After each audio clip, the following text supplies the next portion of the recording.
Hello and welcome to this special holiday episode of Dream Warrior Review. This episode is different because we joined Chunky Larry from Creature Features, one of our creepy neighbors on Geeks of the Industry, and I mean creepy in the nicest of ways possible. Along with Chunky Larry, we reviewed the 2015 movie Krampus. Warning, there are tons of spoilers in this one.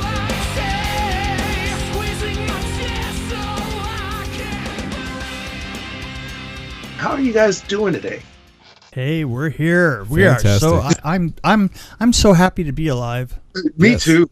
Living is great, isn't it? It's so true. It's so much better than being dead, or at least I assume. I love being alive in America, where I can Unless you're a zombie. complain about things. I think zombie would be fun. Get zombie. Just do what you Sometimes I want, think you are a sleep when zombie. you feel like it. Do zombies sleep? Eat brains, whatever you want to, yeah. No, the question is not do zombies sleep. The question is, are zombies awake? Or are they woke? Wow. Are they aware? Philosophical Mick right there. Oh, that's right. I got deep really quick. Yeah. Well, hey, listen. I'm the only one here that has actually done Figure it out. prerequisite. Shut up. No, shut up. The prerequisite for any Hollywood production designer. I did a Civil War zombie film. Did you? I did indeed. And What, you haven't done yours? I haven't yet. Kurt, have you done one? No, but I'd love to be in one. You could be body number 7, hanging in a barn. That'd be awesome. Yeah, Half a body number That's what I 7. actually did. I actually did that for set dressing in a barn. They said, "Well, what should we have in here?" I said, "I've got the perfect thing." And when they came back 2 days later to film it, I had somebody hanging in the middle of the barn. I thought that was pretty cool. It really tied the room together. It Well, don't bodies always tie the room together? It really does. It's a nice feng shui. Yeah, that's right. Or feng shui. I don't know how that's actually pronounced. Does it have to be a dead body? How many art directors does it take to dress a barn? 7. Does it have to be a dead body? Okay. Anyway. So you guys do a show called Dream Warriors Review. Can you explain the show to the audience that may be interested in hearing the show? I mean, yes, we'll plug it at the end of the show, but I'm curious as well. Okay, this is the whole idea. Ooh. If it can be said that there is an idea behind it, let me not say it that way, because I don't know that there's an idea behind it at all, which is part of its charm. No, actually, what has happened on the show is we started doing a show that was for reviews, and basically what it has become is an excuse for Kurt to make me tell a story. Yes. And we still do the review, but we also put stories in there because I realize that he has some crazy stories, and all I do is basically put a microphone in front of him and he throws up for a few minutes, and it's really interesting to me. I can't help it. It's just what happens. I'm just a piece of rambling crap. In fact, we have one coming up that I'm going to put on there for Bad Moms. That's one that people should look forward to. We went to see Bad Moms, and we did a review of it, which I think that only Bad Moms didn't show up in there for more than 30 seconds, maybe. 30 seconds or something like that. The rest of it was a story. How long did the review come out? It's about 20 minutes. 20 minutes, yeah. That's what happens right here. Did you guys like the movie? It was Bad Moms, but during Christmas. Yeah, right. I kind of didn't care one way or the other. Did you see the first Bad Moms? It's the better question. I did see the first Bad Moms. I see everything that comes to town. I am retired and bored as hell. I mean, otherwise I wouldn't be doing something called everything. the Dream Warrior Review. He came back talking about My Little Pony. I mean, so what does that say? I also saw My Little Pony, and that was pretty bad. But I have an excuse for that. I was taking a... You're a brony. Yeah, no, God, no. You're going to use your grandchildren for the excuse, right? it's cool if I fuck this pony, Listen, right? you know what? If you said I was gay, I would have said something like, "Well, but that's not a bad thing, right?" No. Brony? I don't know. That's a bad debatable. I mean, brony isn't necessarily a bad thing. It's a step above a furry. A what? Oh. Well, they're all hobbies if you look at it that way. I mean, How do you get that fur clean is what I want to know. And it's legal, I mean, I think. Really? Yeah, it's totally legal. It's consensual. I bet you they ask each other, may I rub my fur against yours? I'm sure they ask before they do it. Yeah. Yeah. I mean, Louis C.K. asked before he started whacking off. That makes it okay, right? A gentleman, perfect gentleman. Yeah, yes. he put his pinky up when he did it. Oh, yeah. So you're getting insight to our podcast. They kind of meander a little bit sometimes, but yeah, it's just like this. Yes. It's just like this. It's exactly like this. Welcome to Dream Warriors Review, you guys. Yeah. I have a special guest on the show, and we're going to be talking about Krampus. So we're going to actually talk a little bit about the movie Krampus from 2015. But before we get into show proper, as it being the holiday special, and this being a film that's steeped in history and folklore, I wanted to give an abbreviated version of that folklore. So here is the abbreviated history of the Krampus.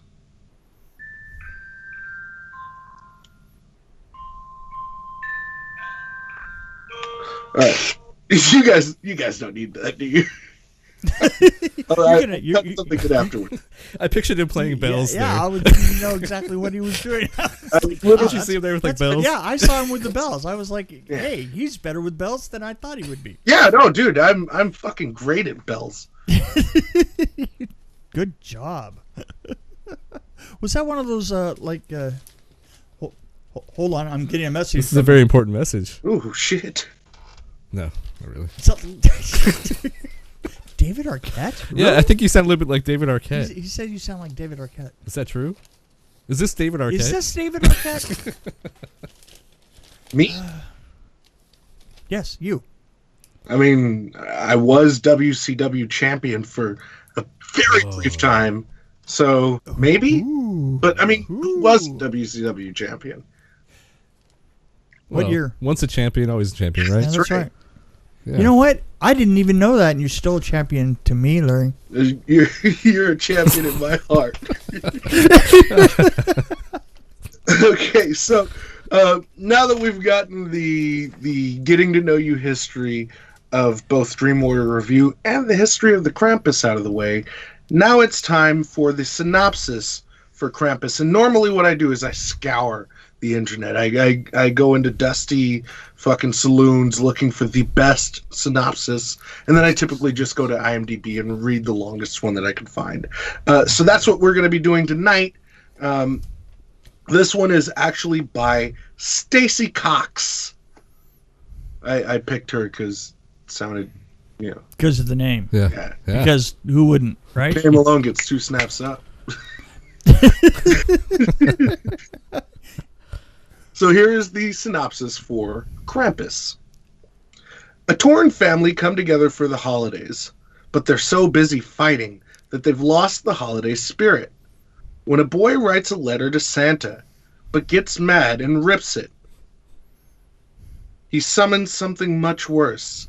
Now they will have to make amends and stay together and fight for their lives.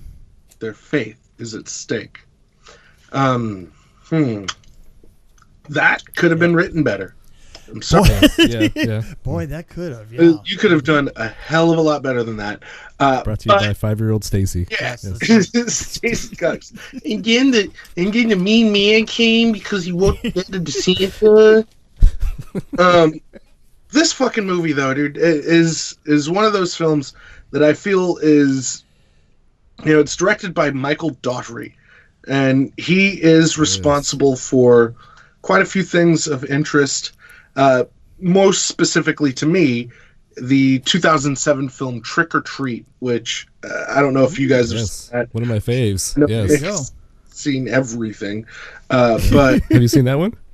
I have not yet, but See, I was shocked to see that you didn't see that one because It's one that I've always wanted to see. I'm not kidding. it's on the top of my list. I like that movie. Well, we're gonna have to review it. That's all there is. yeah, That's all. That's how the name of that. yeah, it's going to be a dream It's a dream, all in a dream. view. Yeah, fun times. But it's a fantastic Halloween film, and Thank you. It was good, wasn't it? yeah, it was. I actually enjoyed it. I mean, considering that they had an awful lot of television quality Yes. layer actors, I mean, I thought that they did a pretty good job of it. Because I mean, some of the Christmas crap, not Krampus, but just Cramps, that's been coming around with with major motion picture stars in it, Right. have been utter crap. So I've enjoyed this a lot, and you know what I really liked about it? I thought it had a really great look. When they got really icy, they did art department did an amazing job of it. Yes, I agree with that. And the opening scene alone was beautiful. Yeah, that opening scene's terrific. The fight in the mall was amazing. And it really points out kind of this cynical nature that is kind of taken to Christmas. You look at things like Black Friday, and the way that it's become much more about going to a store and being just a fucking face in a crowd, a herd of zombies. I think we've already talked about zombies. We're bringing that back because Wow. that's what Christmas is. It's not about love and family and these things that they sell you on in your typical Christmas affairs.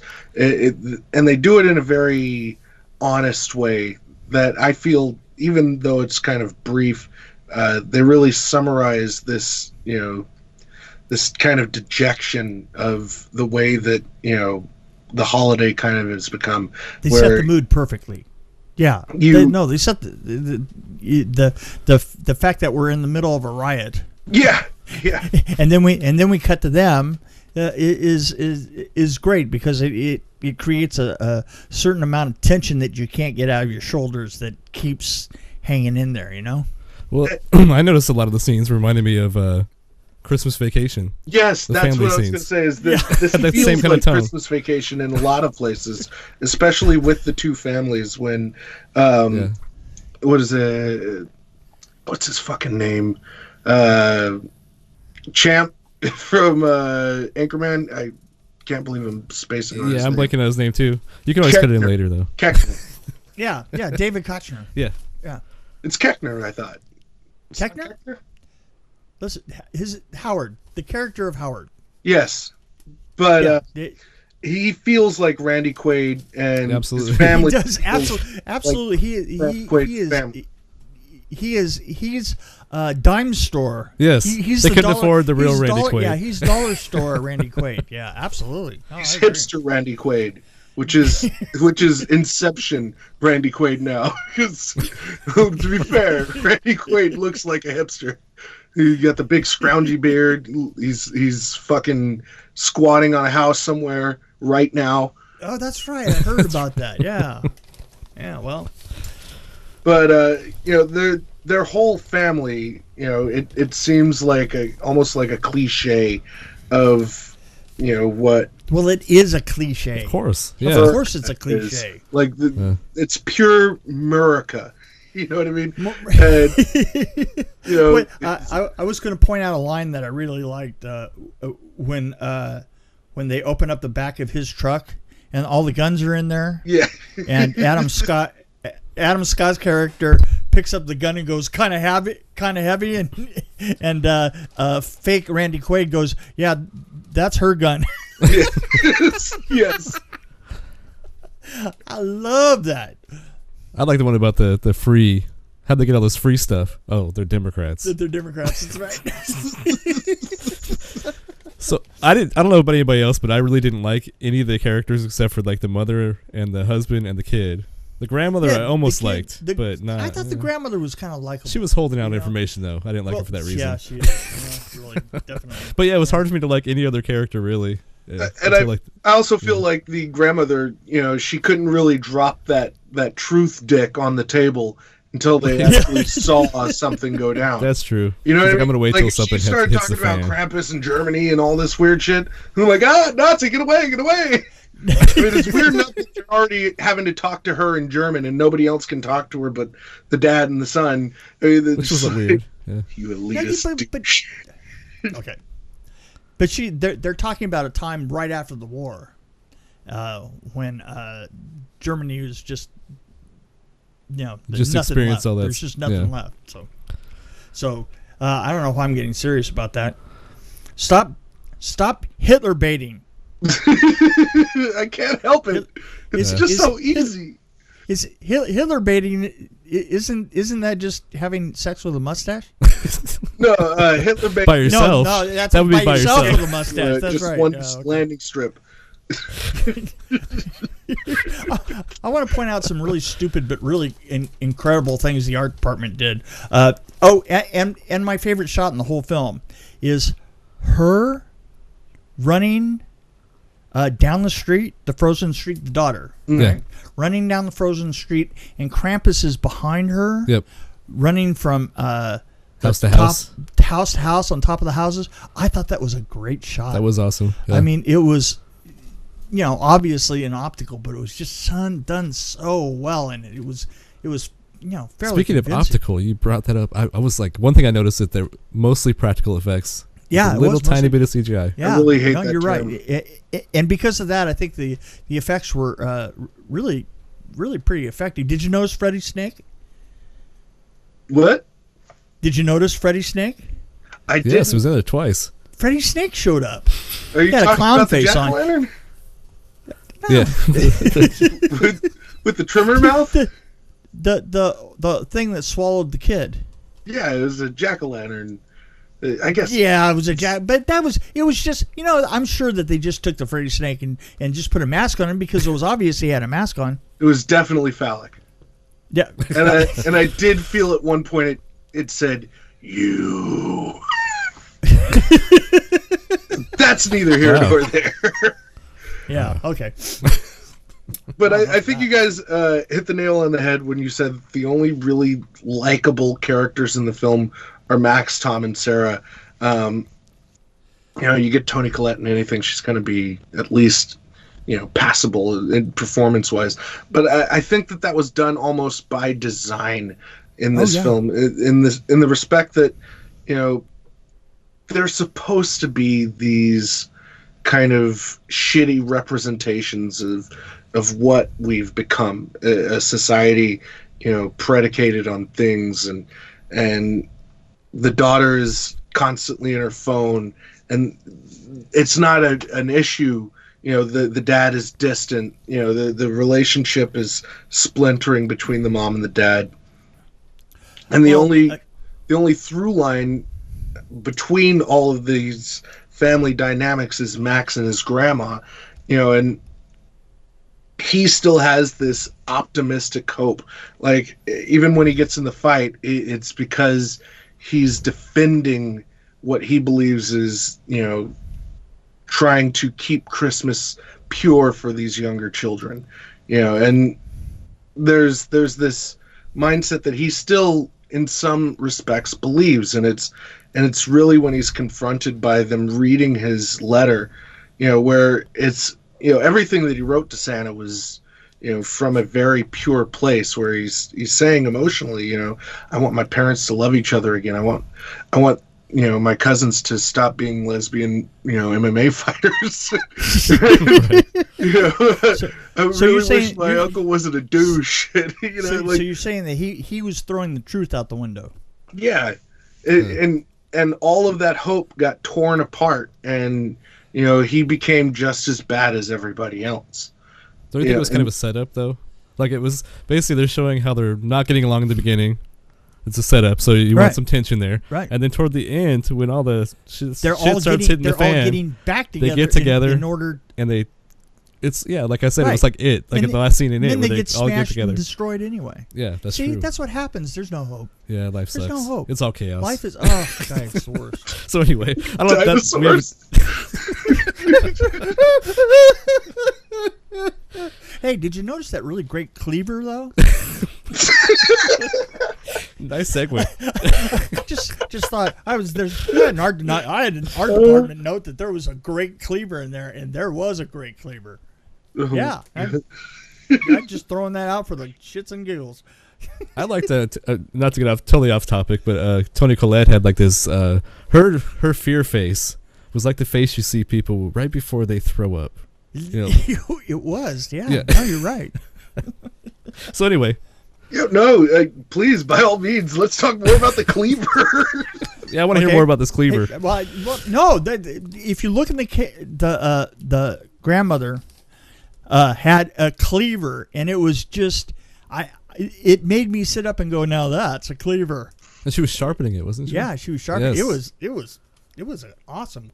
Okay, so Bean says I don't want to talk about that. I just wanted to bring it up just to throw everything off. Okay. And it did that. Yes. I wanted to throw out a couple of great lines that I really liked. I like the sorry for the thinking you're a spineless dick all these years. I thought that was one of the best lines in the film. That's what Howard says to Max when they're after Max had saved his life. Uh-huh. Says right after nothing bad's gonna happen on Christmas, then it's sorry for thinking you're a spineless dick all these years. That's just a great. That's good line. writing. That's why you need to watch Trick or Treat because the guy that directed Trick or Treat also wrote on Trick or Treat. I think. Yeah, he's the writer-director on this film. He also wrote Trick or Treat and Superman Returns, of all things. Whoa. Yeah, and two Actually of the kinda like X-Men that one. movies. Yeah. Wow. Yeah, I believe it was That's X2 and X-Men Apocalypse, if I'm not mistaken. Those both sucked. Though. Yeah, they really did. Terrible. All of they the were X-Men horrible. movies suck, though. But that's neither here nor there. Hey, the scene with the hook and the ginger cookie was awesome. The gingerbread cookie. All the on scenes with the hook ginger cookies were good. was awesome.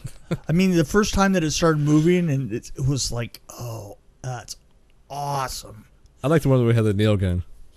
Yes. Oh, yeah, you know. But the thing is for some reason, a nail gun is a required Christmas. It has to be. Yeah. Christmas movie. You know, at some point somebody has to fire off a nail gun. Right. Lethal Weapon too. Lethal Weapon. That's what I'm saying. It's like there's any connection there. It's in the book. It's in the book. That's what I'm saying. Oh, I have to mention. Mick will appreciate this because I'm going to talk about one of the Nightmare on Elm Street. Oh. Actually, more than one of them. Oh, please. So there's Would you? one problem I had with the movie that could have made it so much better was when all this crazy shit happens, Right. and the family, they're all freaked out and everything, Mm-hmm. but they still go to bed. Oh, let's go to bed now. Go to sleep. They should have had them all like fighting sleep. Like, I'm not going to go to sleep. I'm going to drink all this coffee and masturbate all night. Yeah. I don't know, something. But You just read Nightmare on my Elm diary. Street, they fought. That's what made the tension work That's at Nightmare on Elm right. Street. It was like the inability to go to sleep, and yeah, they everybody took a nap. You know, it's like in the middle of every horror film that I've thought was really good, somebody takes a nap, right? Right at the wrong time too. Usually, Just don't think Yes. so. Mm-mm. Yes. But one of the things I did kind of object to quite a bit was that we were doing so well until we heard the sounds coming from the attic up above, and we heard the evil creatures basically sounded like a bunch of like tittering schoolgirls. yeah, What was that all about? I thought I was watching Gremlins all of a sudden. I'm like, Right, what happened? exactly. Yes. Cross between Gremlins and It. Well, you also got to keep in mind that these are toys and That's gingerbread true. cookies. That's a good point. You know, there's this conceit that is specifically in horror where if it's cute and cuddly and then it flips, it still has to be cute and cuddly until it flips. So was that owl thing, the owl with the doll's head? How cute and cuddly was that? Well, I mean, that was again, it's an escalation, and and you don't get to owl with ball's head until you've already gotten a couple of other things going. That angel thing, though, was also kind of reflective of the angel that Toni Collette's character kept of her mother's, and her sister is looking around her house and looking at all these trinkets that belonged to their mother, and she's like, "Oh, you kept that, huh? You got," and it's kind of a passive aggressive argument. Oh, I see. Oh, yeah. You know what I mean? Yeah. So it's that kind of shit being turned and kind of twisted on its head, and that's, I thought, was one of the strengths of this movie, is that they took these very traditional kind of Christmas toys and things. Like the robot itself looks like one of those old, walking robots, and all of them did have a particular patina to them. That cracked glaze kind of effect, right? Yeah, it kind of aged, but they are given the idea of being almost timeless. Instead of going with something that's modern, like a Pokemon or a Tickle Me Elmo or something like that, they went with much more traditional presence and things like that. And that's Krampus the thing is that an I old think dude. really works about it, is because it's supposed to have kind of this ancient quality to it. Yeah. And I thought it was kind of cute that they did a thing with the music where it was sort of like the exact sound of Jaws, only it was done in dun, dun, dun, dun, dun, dun, dun, dun, dun, dun, dun, dun, dun, dun. They were making that last part sound like Jaws. It was great. So yeah, very, very. I don't want to get any spoilers out there, but did anybody feel like that the ending was kind of tacked on, like after the fact? Well, I kind of. Go ahead, Mick. I was just going to say, endings on horror films are always a nightmare, because usually you start in a good way or bad way. Yeah, well, see, now that's the thing. I've noticed that in a horror film, the endings always change. And when I was doing, let's see, it was Leatherface, and at the very end, they finally decided that they were going to let the girl be a final girl. She was actually going to get out, which was not the way that was originally done. There's roadkill all over Texas. Yeah, so exactly. So we had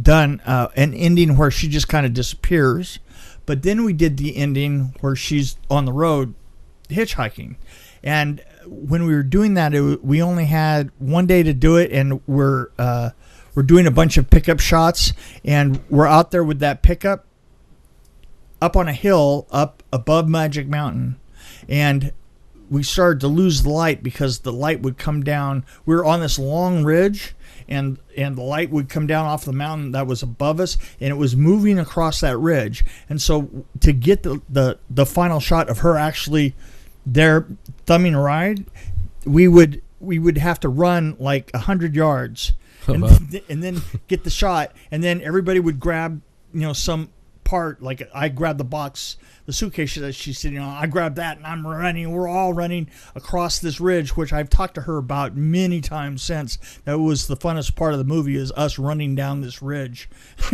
doing 8 shots. We did 8 shots of it. Wow! Every time we did a shot, by the time we finished the shot, the light had moved 100 yards away, and that was when things were heavier, right? Yeah. That was when cameras weighed a lot. It's true. But the reason that I say that is it seems like every horror film that I have ever been on, the reshoots had to do with the ending. The ending is hard for a horror film. It really is. I mean, it's difficult as to, how you trickle to let your ending be a little bit nebulous, and you have to leave just enough of it untied. So right, you have to have questions and answers. You have to have questions, yes. and you don't. The problem is most of the time by either leaving people alive or dead, you've answered most of the questions. So you kind of have to unanswer some of those Right. just at the end of the film. Yeah. So I could understand that here is exactly what happened. I can tell you that it I like felt two endings. It felt like a committee. It really did. It felt like a committee decision. Committee of 30 people. Yeah, that's right. 30 people.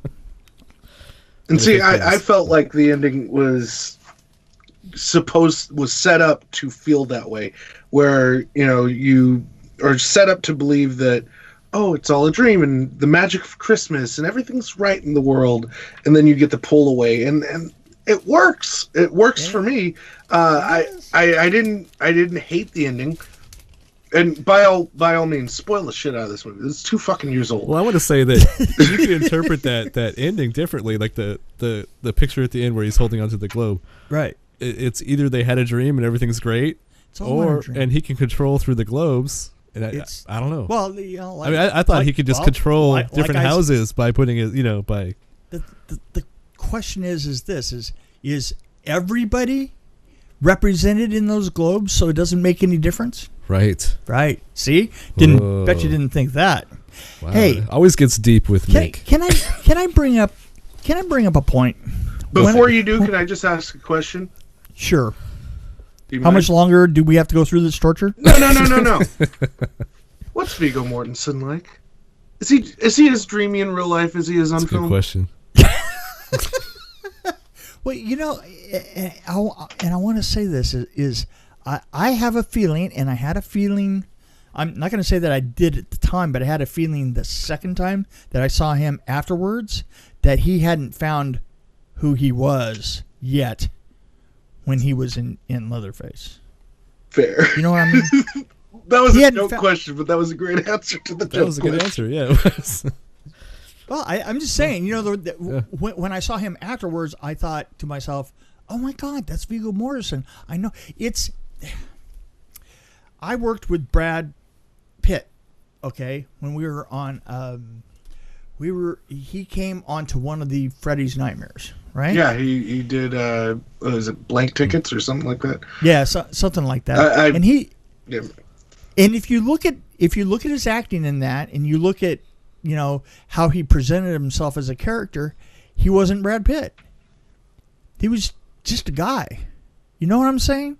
And that's what Viggo Mortensen kind of was to me on Leatherface. It's like he hadn't become that amazing of combinations that make him a standout. Both him and Brad Pitt. It's weird you say that, because I'm thinking of Leonardo DiCaprio and how I saw that really early movie was a little kid. It was like with the Grapes, Gilbert Grapes, and I really liked him in that movie. And then I thought he was an asshole after that. So maybe he went the wrong way. Well, I am not saying that it doesn't always. Sometimes it just works the other way. Yeah, absolutely. But you could probably argue every actor is like that. I mean, like Johnny Depp, probably before he had any. He was in Nightmare on Elm Street, wasn't he? The second one, wasn't it? The first one. Yeah. Well, he was on the first one. Okay. And the thing is would you have pegged him as being, I'm sure plenty of people have pegged him. Sorry. Okay, so he seems submissive. Yes. So, hey, enough of that shit. We're gonna move on to something important here. Okay, this is important. Said the wise man. When I was a kid, you're not gonna come in. You're not gonna kill this, are you? Okay? No. Go ahead. Okay. When I was a kid, elves were not evil and mean. Elves were the good guys, right? Right. How come elves have gotten such a bad rap? Where is it that the elves became, the dastard child? Oh yeah, well you gotta watch out for them elves. I think it's the Illuminati. Is it? I don't know. Is that? It's some weird stuff's going on. I've just noticed that. I just. That's a good point, though. I mean, even in horror movies, I think when elves were there, they weren't necessarily bad. Right, they didn't used to be bad, and now they're elves. You think about all of these Christmas songs; they all sound kind of creepier underneath the surface than I would even assume they were intended to be. Baby It's Cold Outside is straight up a date rape song. That's date rape. That's a date rape song. Absolute date rape. That's absolute. Put some records on while I pour. Well, Santa's running, that's slave indentured. An indentured Be good shop. for goodness sake. He knows when you're asleep. He For knows when you're goodness sake, awake. is a plea for help. Yes. It's a plea for help. So there. I feel that it was very surface level in the heyday of these representations, and they've taken on a much uglier tone because we as a society have taken on a much uglier and more exposed. They put Rudolph through. Oh God, it's awful. Right? Rudolph's all about racism. Yeah, it He had is. a very shiny thing though. Shiny thing. You're not okay to be around us, but dance for us. What was? You know what? We know that he had a shiny nose, but what if he had a shiny thing to go with it?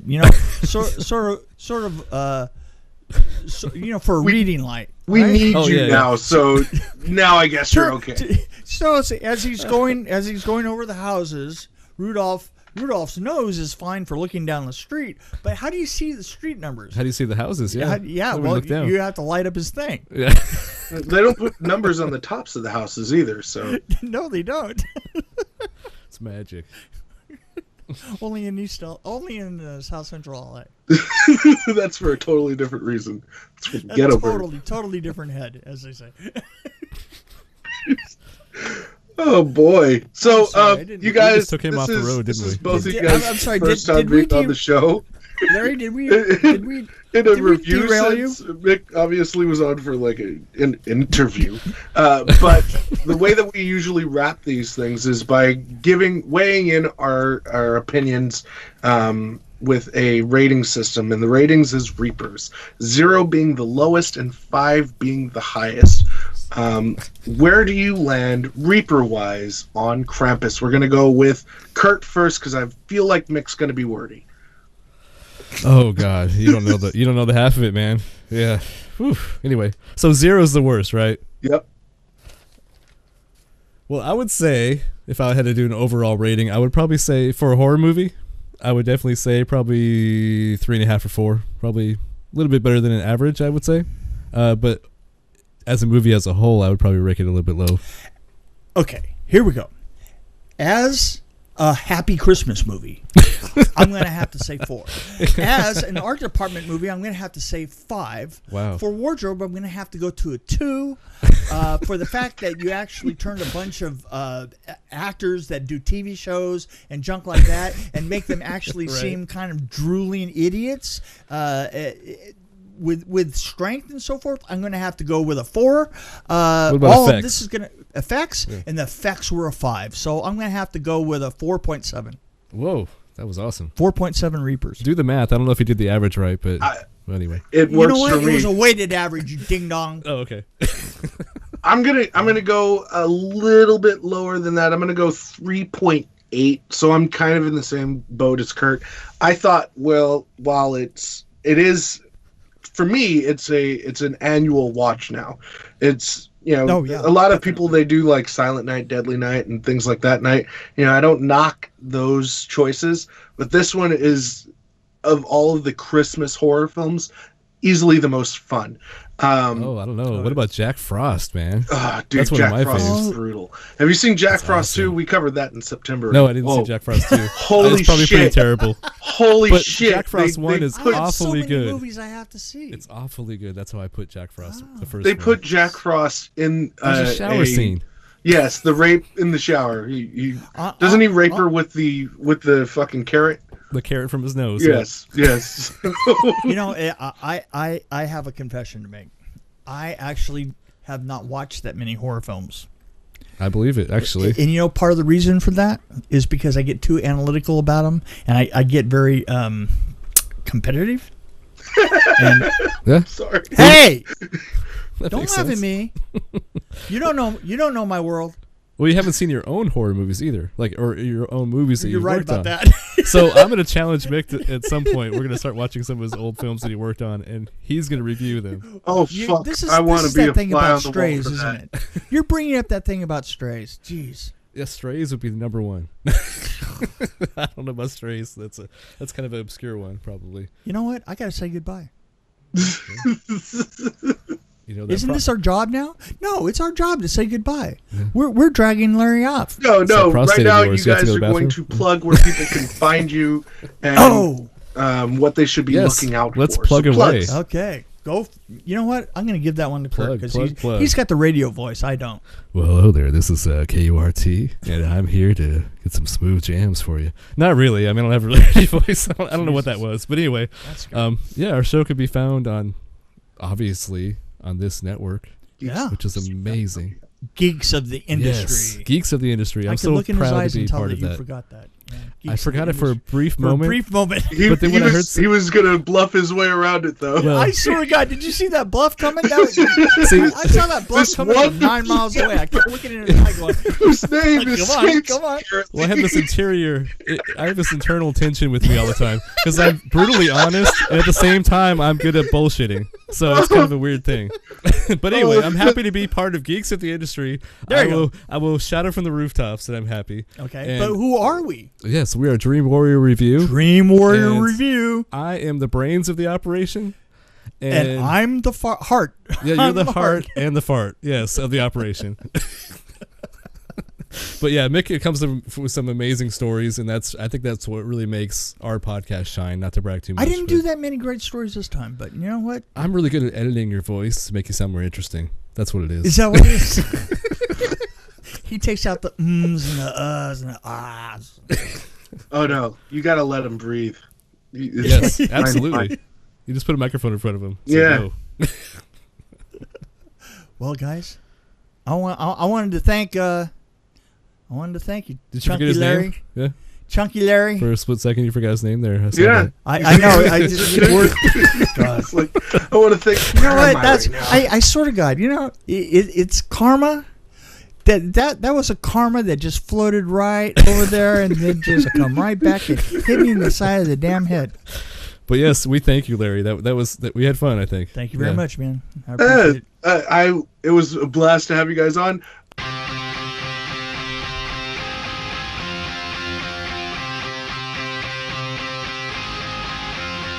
Thank you for joining us on the Dream Warrior Review. If you have any comments, suggestions, or ideas for our show, you can hit us up on dreamwarriorreview@gmail.com and Facebook and Twitter @DWReview. Along with Mick Strawn, this is Kurt Thomas here in the dungeon at Dream Warrior Review.